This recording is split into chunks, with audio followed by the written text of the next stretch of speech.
Como alguns de vocês me pediram e eu vi que gostaram do vídeo do iceberg anterior, eu decidi fazer mais um nesse estilo para ver se vocês gostam. Então, vamos começar.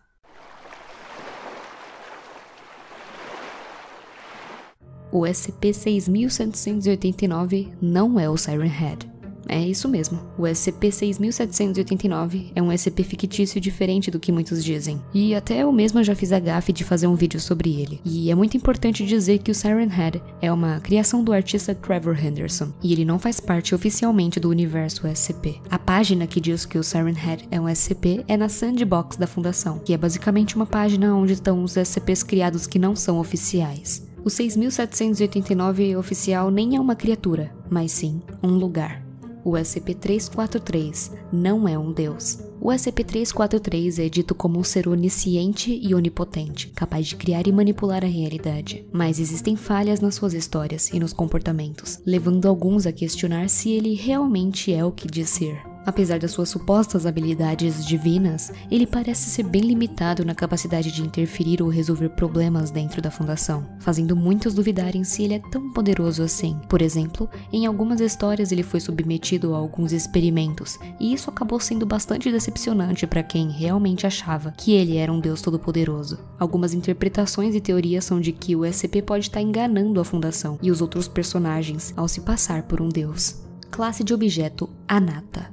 Essa classe é onde é impossível ter um SCP nela, já que os SCPs Anata são SCPs que podem fazer um cenário apocalíptico de nível YK, sendo SCPs de nível universal ou multiversal. Nesse caso, acontece o fim total de um ou mais universos, sendo impossível de escapar usando viagens interdimensionais ou temporais. É um cenário catastrófico que pode levar uma parte do multiverso junto com ele. Mas se surgir um SCP que sequer poderia ser encaixado nessa classe, o que a Fundação faria para impedir?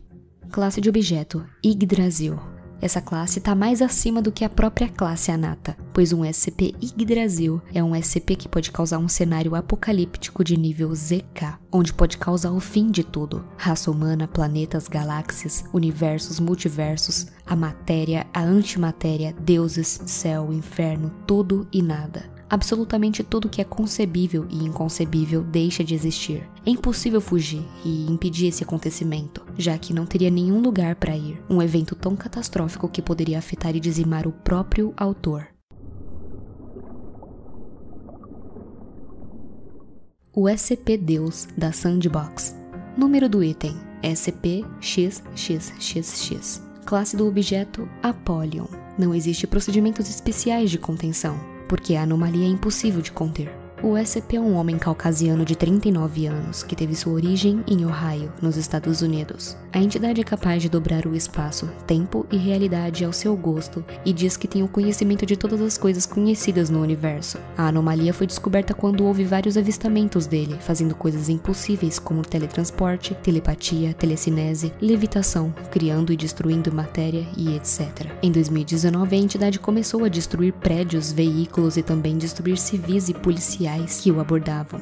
A cidade inteira foi fechada e forças-tarefas tentaram capturar a anomalia e tiveram sucesso depois de várias horas, quando um míssil atingiu ele e fez com que a entidade ficasse inconsciente. No fim, acabou acontecendo 27 mortes de civis, 13 mortes de policiais e 38 mortes de funcionários da Fundação. Quando a anomalia voltou a si, ela ficou dócil e não tentou escapar, mas também não respondeu nenhuma pergunta. Depois de algumas horas, ela conversou com um doutor, que lhe perguntou: "O que exatamente você é?" E a anomalia finalmente respondeu: "Você sabe, a maioria da população acredita em um deus. O que eu acho patético é que todos vocês entendem errado cada maldita versão. A verdade é que não existe céu, não existe inferno, não existe vida após a morte. Nós simplesmente existimos porque existimos. Eu não criei o universo. Ninguém o fez. Caramba, eu tenho todo o conhecimento do universo e eu não posso explicar isso, mas somos simplesmente um subproduto. Mas existem entidades com o poder de controlar o universo. Eu tenho o controle supremo de todo o universo imaginável e coisas que você simplesmente não consegue imaginar. E não, aquele míssil não me nocauteou. Eu vim aqui de propósito pra ser um espinho na sua bunda. Uma entidade superior e dominante nesse universo. E esse sou eu." A anomalia então facilmente saiu das suas restrições e fez um gesto com as mãos apontando pro doutor, fazendo com que ele fosse de arrasta pra cima de um ataque cardíaco. A instalação que ele estava logo depois sofreu de uma queda de energia, o que fez todas as anomalias serem liberadas, com a entidade desaparecendo do lugar, sem deixar rastros. A anomalia tinha uma esposa que participou da entrevista. Ela disse que ele era e sempre foi normal, até mais ou menos 3 semanas antes da sua descoberta, depois de ele voltar da sua caminhada. Atualmente não se sabe onde a entidade está. Ele vai de um lugar para o outro sempre que ele quer, e toda vez que tentam capturá-lo, isso causa muita destruição e mortes. A máquina de café. O SCP-294 é uma máquina de café anormal que pode dar qualquer líquido quando é pedido a ela. Ela pode produzir qualquer líquido, independente do que seja. Isso inclui ácidos, substâncias radioativas, líquidos fictícios ou até mesmo líquidos de origem desconhecida. A Fundação usa ela em vários experimentos para pedir líquidos como um líquido chamado verdade, conhecimento ou previsão do futuro. Em um experimento, um agente foi até a máquina e pediu uma xícara de Joe. Logo depois, o agente Joseph começou a suar muito e desmaiou, indo direto para a enfermaria. Depois que os médicos pegaram o líquido que saiu da máquina, viram que era uma mistura de sangue, tecidos e fluidos corporais do próprio Joseph. Assim como esse teste mostrou que ele pode tirar líquidos de pessoas mesmo à distância, a mesma coisa foi feita com os SCPs. E adivinhem, isso também deu certo. Assim como entregar quem pede coisas do tipo o sangue de Cristo, taça de ouro, a melhor bebida do mundo, copo de leucemia, mas falha quando é pedido coisas como diamante e copo de anti-água.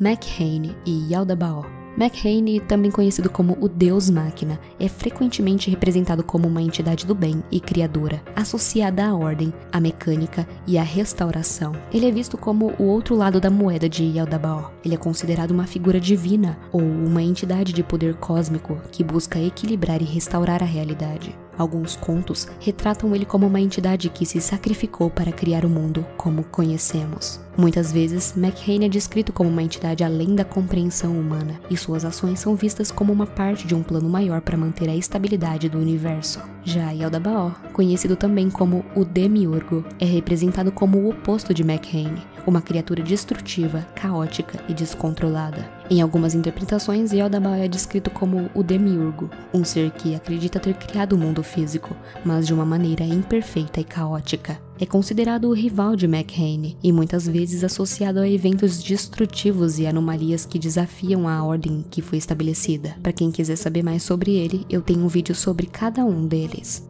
Dr. Cliff, sua esposa e filha.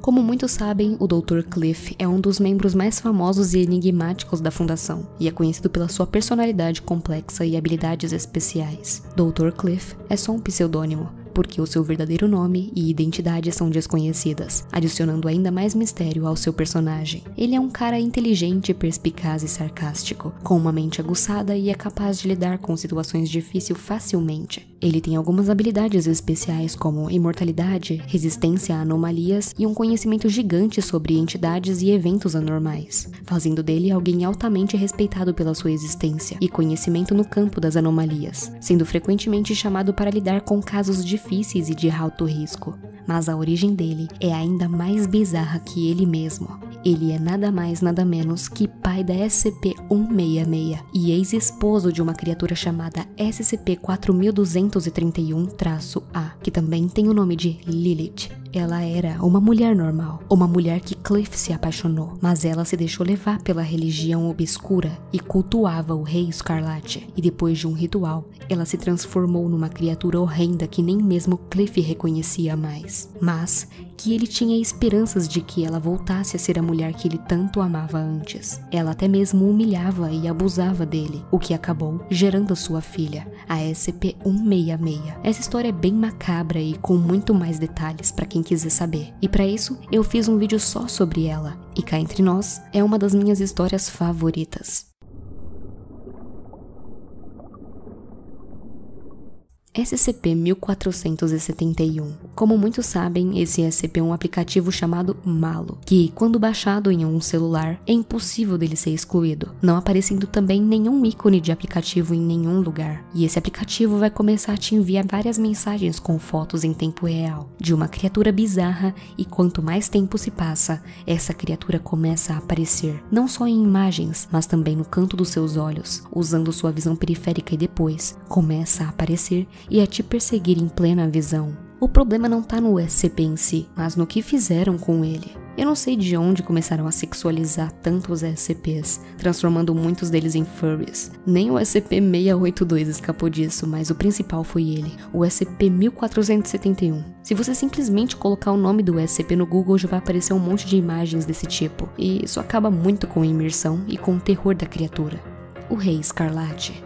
O Rei Escarlate é uma entidade poderosa, nojenta e sem nenhum resquício de bondade. Ele tá ligado a muitos mitos e lendas, visto como uma força que consegue transcender o maligno. Os seus poderes são quase ilimitados, tendo controle sobre a realidade e manipulando seres vivos e mortos. Como era de ser esperado, existem muitos cultos e adorações feitas a ele, que buscam trazer ele para o nosso planeta, sendo esses cultos muito perigosos e fanáticos até o limite. Ele é o personagem principal de muitas histórias da Fundação, sendo uma ameaça constante em todas elas. Além de ser poderoso, ele é repugnante, porque tomou 7 mulheres para serem suas noivas, engravidando elas para que elas dessem luz aos seus filhos. Ele com certeza pode ser considerado se não, o mais nojento e maléfico do universo SCP.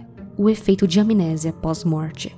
O SCP-2718 é uma anomalia bastante perturbadora e também conhecida como o efeito de amnésia pós-morte. Ela é um fenômeno que acontece depois da morte de uma pessoa. Essa anomalia revela que a morte não é o fim da consciência, mas sim o início de um estado de sofrimento inimaginável que não tem fim. Após a morte, a consciência da pessoa continua, mas o que torna o SCP ainda pior é que a consciência continua a experimentar sensações extremamente dolorosas e horripilantes, mesmo depois da destruição física do seu corpo. Eles também sofrem uma tal de amnésia pós-morte. Eles esquecem os detalhes da sua vida e o que causou a sua morte, apenas lembrando de flashes de dor e angústia.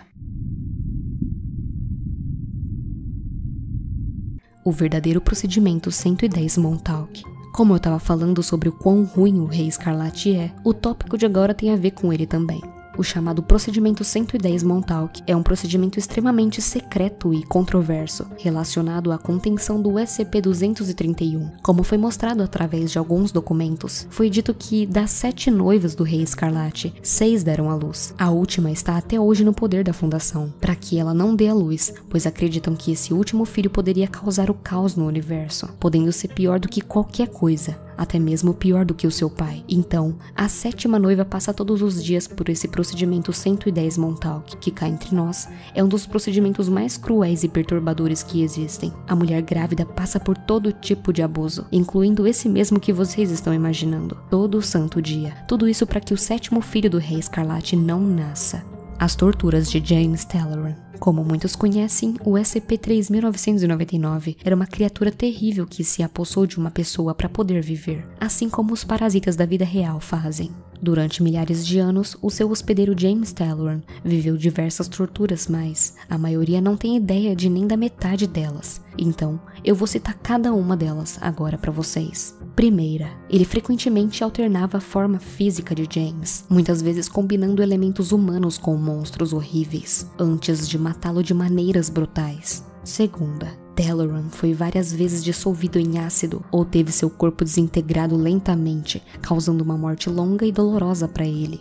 Terceira, ele foi queimado vivo várias e várias vezes, sentindo a dor intensa das chamas consumindo seu corpo até ser reduzido em cinzas, apenas para ser ressuscitado e submetido ao mesmo destino novamente. Quarta, em várias ocasiões, Talleyrand foi devorado por criaturas monstruosas ou forçado a devorar a si mesmo, experimentando o horror de ser consumido de dentro para fora. Quinta, James foi desmembrado por forças invisíveis que o esfaqueavam e dilaceravam sem parar. Sexta, ele foi crucificado e submetido a outras formas de tortura medieval, experimentando uma dor intensa e contínua. Sétima, seus órgãos internos foram repetidamente explodidos de dentro do seu corpo, causando uma dor extrema antes da sua morte. Oitava, o SCP-3999 criou realidades alternativas onde Talleyrand enfrentava tormentos psicológicos profundos, como ver os seus entes queridos sofrerem ou viver eternamente em cenários de pesadelo.